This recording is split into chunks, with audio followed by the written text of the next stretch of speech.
नमस्ते, आप सभी का स्वागत है चैनल रूपा मुखर्जी यूजीसी नेट पे। अगर आपका सपना है कि आप विदेश की किसी प्रतिष्ठित यूनिवर्सिटी से फुल्ली फंडेड पीएचडी करें, हर महीने अच्छा स्टाइपेंड प्राप्त करें और बिना ट्यूशन फीस के रिसर्च करें, तो ये वीडियो आप ही के लिए है। आज के इस वीडियो में हम विस्तार से जानेंगे फुल्ली फंडेड पीएचडी क्या होता है, किन देशों में सबसे अच्छे अवसर मिलते हैं, हर महीने कितना स्टाइपेंड मिलता है, एलिजिबिलिटी क्या है, कितनी सीजीपीए चाहिए, आईएलटीएस या टोएफल जरूरी है या नहीं, एसओपी, एलओआर और रिसर्च प्रपोजल कैसे तैयार करें, प्रोफेसर्स को ईमेल कैसे करें, स्कॉलरशिप और फंडिंग कैसे मिलेगी, step by step application process क्या है। यदि आप वीडियो को अंत तक देखेंगे तो विदेश में पीएचडी करने की पूरी प्रक्रिया आपको आसानी से समझ में आ जाएगी। फुल्ली फंडेड पीएचडी क्या होता है? बहुत से छात्रों को लगता है कि विदेश में पीएचडी करने के लिए लाखों या करोड़ों रुपए खर्च करने पड़ते हैं, लेकिन ये पूरी तरह सही नहीं है। दुनिया के कई प्रतिष्ठित यूनिवर्सिटीज अंतरराष्ट्रीय छात्र को फुल्ली फंडेड पीएचडी प्रदान करते हैं। इसका अर्थ है पूरी ट्यूशन फी माफ, हर महीने stipend, research funding, conference funding, health insurance, कई मामलों में एयरफेयर और रीलोकेशन सपोर्ट भी, यानी पढ़ाई और रिसर्च दोनों के लिए आर्थिक सहायता मिलती है। विदेश में पीएचडी करने के फायदे। विदेश में पीएचडी करने से आपको विश्व स्तरीय रिसर्च लैब में काम करने का अवसर मिलता है, प्रसिद्ध प्रोफेसर के साथ रिसर्च करने का मौका मिलता है, हाई क्वालिटी पब्लिकेशन करने का अवसर मिलता है, इंटरनेशनल कॉन्फ्रेंस में भाग लेने का मौका मिलता है, इंडस्ट्री कोलैबोरेशन बढ़ता है, पोस्ट डॉक्टोरल रिसर्च के बेहतर अवसर मिलते हैं, असिस्टेंट प्रोफेसर और रिसर्च साइंटिस्ट बनने की संभावनाएं बढ़ जाती है। अब बात करते हैं किन देशों में सबसे अधिक अवसर है। फुल्ली फंडेड पीएचडी के लिए प्रमुख देश है Switzerland, Germany, Netherlands, Sweden, Denmark, Finland, Norway, Austria, Belgium, Canada, Australia, Japan, Singapore. United states university के अनुसार फंडिंग अलग हो सकती है। हर महीने कितना स्टाइपेंड मिलता है? देश और विश्वविद्यालय के अनुसार स्टाइपेंड अलग अलग होते हैं। लगभग स्विट्जरलैंड में भारतीय मुद्रा में 4 से 6 लाख प्रति माह, नेदरलैंड्स में ये स्टाइपेंड भारतीय मुद्रा में 3.5 से 5 लाख रुपए प्रति माह, जर्मनी में ये स्टाइपेंड भारतीय मुद्रा में 2.5 लाख से 4 लाख, डेनमार्क में भारतीय मुद्रा में 3 लाख से 4.5 लाख, नॉर्वे में भारतीय मुद्रा में स्टाइपेंड मिलता है 3.5 से 4.5 लाख, स्वीडन में भारतीय मुद्रा में स्टाइपेंड मिलता है 2,80,000 से 4 लाख, फिनलैंड में 2.5 लाख से 3.5 लाख भारतीय मुद्रा में, कनाडा में भारतीय मुद्रा में स्टाइपेंड मिलता है 2 से 4 लाख और ऑस्ट्रेलिया में भारतीय मुद्रा में स्टाइपेंड मिलता है 2.5 लाख से 4 लाख। ध्यान रहे कि ये अनुमानित राशि है, वास्तविक स्टाइपेंड विश्वविद्यालय और फंडिंग एजेंसी के अनुसार बदल सकता है। एलिजिबिलिटी क्या है? सामान्यतः आपको चाहिए बैचलर डिग्री, मास्टर डिग्री, अच्छा academic record, strong research interest, अच्छा SOP, recommendation letters, updated academic CV, interview में अच्छा प्रदर्शन। कुछ विश्वविद्यालय एक्सेप्शनल स्टूडेंट्स को बैचलर के बाद इंटीग्रेटेड पीएचडी का अवसर भी देते हैं। अब बात करते हैं सीजीपीए। कितनी सीजीपीए होना चाहिए? बहुत से छात्र पूछते हैं कि क्या 9 या 9.5 सीजीपीए आवश्यक है? उत्तर है हमेशा नहीं। सामान्यतः 8.5 प्लस सीजीपीए टॉप यूनिवर्सिटी के लिए अच्छा प्रोफाइल है। 8 प्लस सीजीपीए के लिए कॉम्पिटिटिव प्रोफाइल है और 7.5 से 8 सीजीपीए यदि रिसर्च प्रोफाइल मजबूत हो तो अच्छे अवसर मिल सकते हैं। केवल सीजीपीए ही नहीं बल्कि आपकी पूरी एकेडमिक प्रोफाइल भी देखी जाती है। आईएलटीएस या टोएफल जरूरी है, ये विश्वविद्यालय के ऊपर निर्भर करता है। अधिकांश विश्वविद्यालय आईएलटीएस एकेडमिक, टोएफल आईबीटी स्वीकार करते हैं। सामान्य रिक्वायरमेंट आइल्स 6.5 से 7.5 बैंड यूनिवर्सिटी मांग करते हैं और पेपर के लिए 85 से 100 प्लस। कुछ विश्वविद्यालय मीडियम ऑफ इंस्ट्रक्शन सर्टिफिकेट यानी MIC स्वीकार करके आइल्स से छूट भी देते हैं। अब बात करते हैं एसओपी यानी स्टेटमेंट ऑफ पर्पस कितना महत्वपूर्ण है। विदेश में पीएचडी के लिए आवेदन करते समय एसओपी सबसे महत्वपूर्ण दस्तावेज में से एक होती है। एक अच्छा एसओपी केवल आपकी शैक्षणिक योग्यता ही नहीं बताता, बल्कि ये भी बताता है कि आप शोध क्यों करना चाहते हैं और भविष्य में इसका लक्ष्य क्या है। एक प्रभावशाली एसओपी में निम्नलिखित बातें अवश्य होनी चाहिए, जैसे आपकी एकेडमिक जर्नी, रिसर्च में रुचि कैसे विकसित हुई, आपने ये विषय क्यों चुना, भविष्य में किस विषय पर रिसर्च करना चाहते हैं, आपने उसी विश्वविद्यालय को क्यों चुना, उसी प्रोफेसर के साथ काम क्यों करना चाहते हैं, आपका करियर गोल क्या है। ध्यान रखें, इंटरनेट से एसओपी कॉपी करने की गलती कभी नहीं करें। हर विश्वविद्यालय और प्रोफेसर के लिए एसओपी अलग होना चाहिए। LOR लेटर ऑफ रिकमेंडेशन, अधिकांश विश्वविद्यालय 2 या 3 रिकमेंडेशन लेटर मांगते हैं। LOR कितने लोगों से लेना चाहिए? मास्टर सुपरवाइजर से, department head, professor, research guide और प्रोजेक्ट मेंटर से। ऐसे व्यक्ति से रिकमेंडेशन ले जो आपके एकेडमिक और रिसर्च कार्यों को अच्छी तरह जानते हैं। क्या पब्लिकेशन अनिवार्य है? नहीं, पब्लिकेशन अनिवार्य नहीं है, लेकिन यदि आपके पास अच्छे रिसर्च पब्लिकेशन है तो आपकी प्रोफाइल काफी मजबूत हो सकती है, विशेष रूप से यदि पब्लिकेशन हो Scopus, indexed journal, SCI, SCIE journal, web of science, Springer, Elsevier, IEEE, तो चयन की संभावना बढ़ जाती है। लेकिन यदि पब्लिकेशन नहीं है तो भी मजबूत एसओपी, अच्छा रिसर्च प्रपोजल और बेहतरीन इंटरव्यू आपको कमी पूरी कर सकती है। रिसर्च एक्सपीरियंस कितना महत्वपूर्ण है? विदेशी विश्वविद्यालय केवल अंकों को नहीं देखते, बल्कि ये भी देखते हैं कि आपने रिसर्च में कितना व्यवहारिक अनुभव प्राप्त किया है। रिसर्च एक्सपीरियंस के उदाहरण master destruction, research project, internship, research assistantship, laboratory experience, field work, data analysis, programming experience यदि आवश्यक है तो जितना अच्छा रिसर्च एक्सपीरियंस होगा आपकी एप्लीकेशन उतनी ही मजबूत होंगे। कॉन्फ्रेंस प्रेजेंटेशन का महत्व, यदि आपने भाग लिया है तो national conference, international conference, seminar, workshop, symposium, तो इसे अपने सीवी में अवश्य शामिल करें। यदि आपने रिसर्च पेपर प्रेजेंट किया है तो ये आपके लिए अतिरिक्त लाभ होगा। किस सब्जेक्ट के लिए कौन सा देश बेहतर है? Computer science, intelligence, artificial intelligence, data science, इसके लिए Switzerland, Germany, Netherland, Sweden, Canada, Singapore.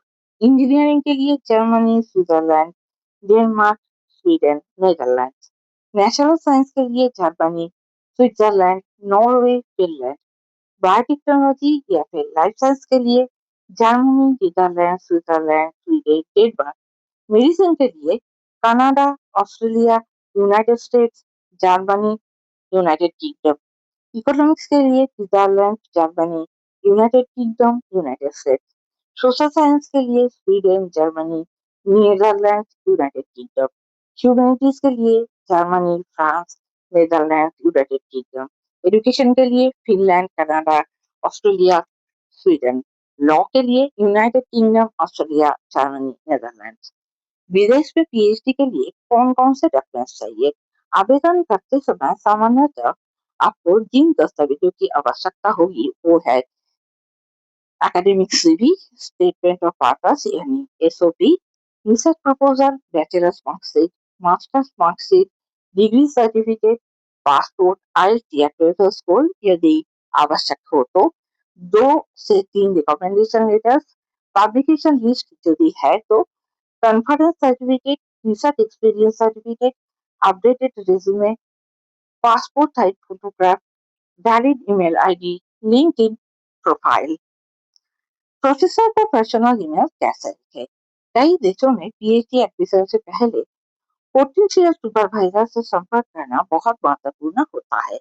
इसमें लिखते समय इन बातों का ध्यान जरूर रखें। सब्जेक्ट लाइन यानी application for fully funded PhD position in, आपका सब्जेक्ट एरिया यहाँ पर मेंशन करना होगा। इस पे क्या लिखे?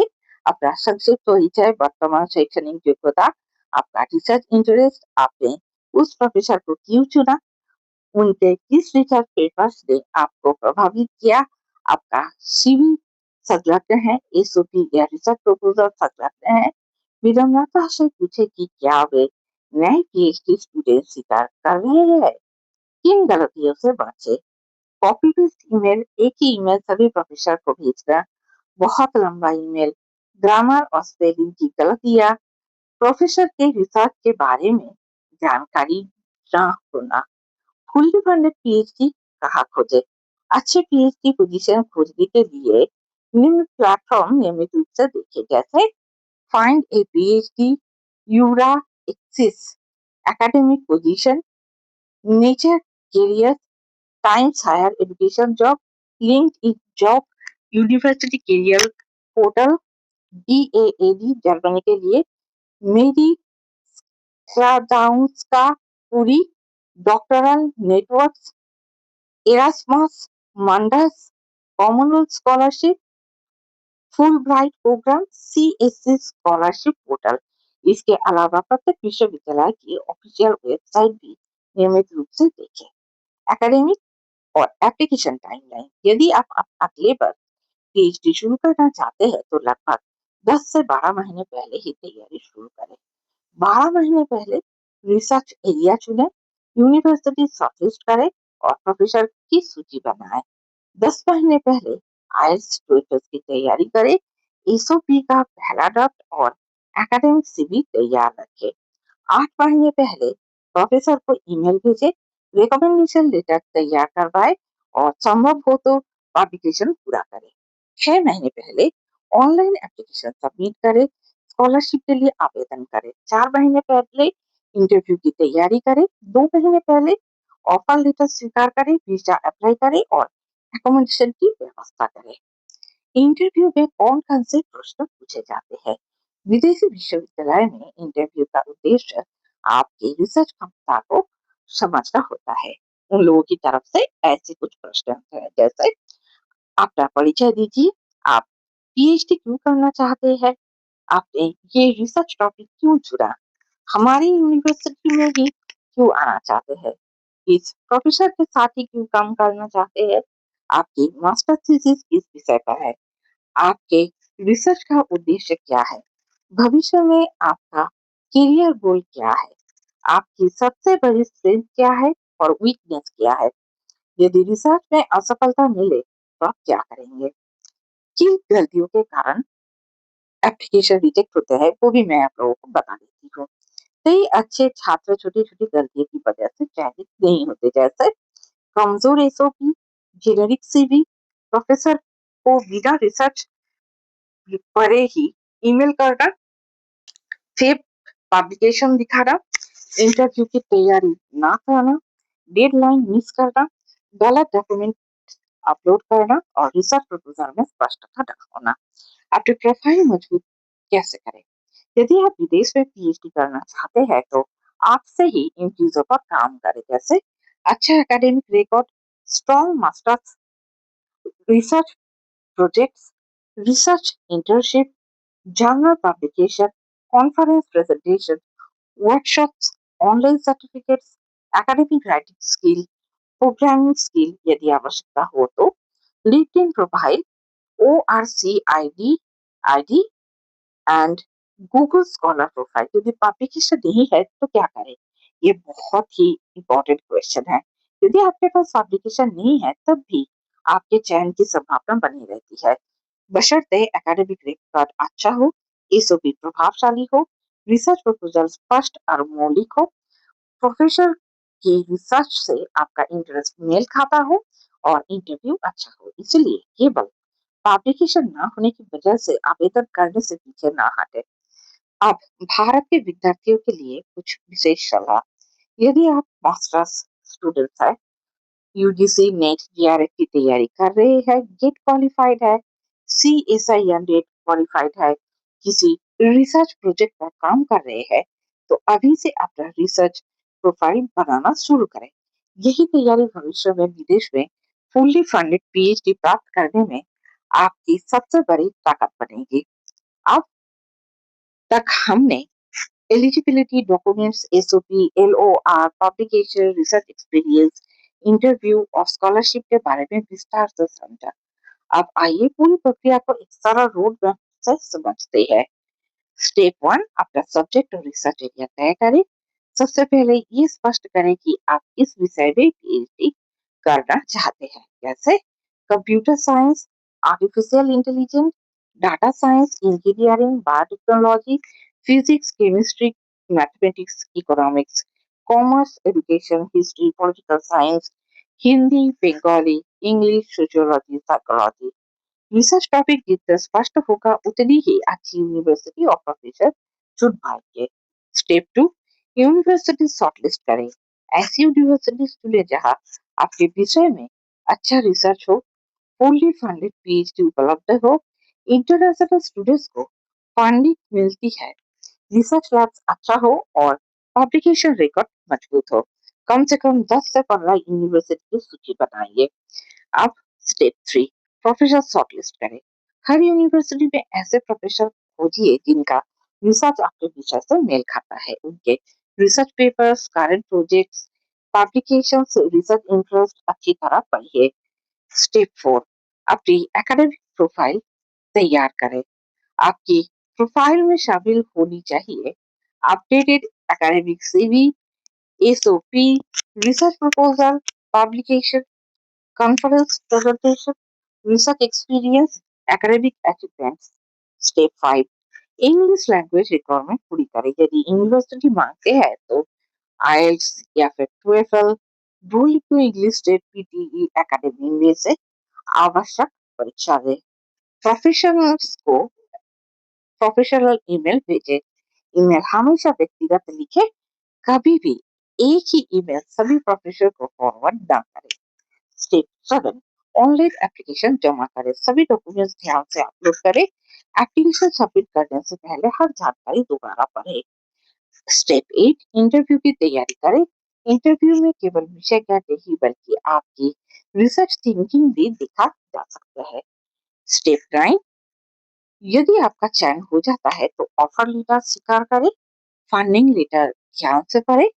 स्कॉलरशिप की भी सभी शर्त समझे। स्टेप 10, वीजा और ट्रैवल की तैयारी करें। इसके बाद student visa, health insurance, accommodation, air ticket, financial documents समय पर तैयार करें।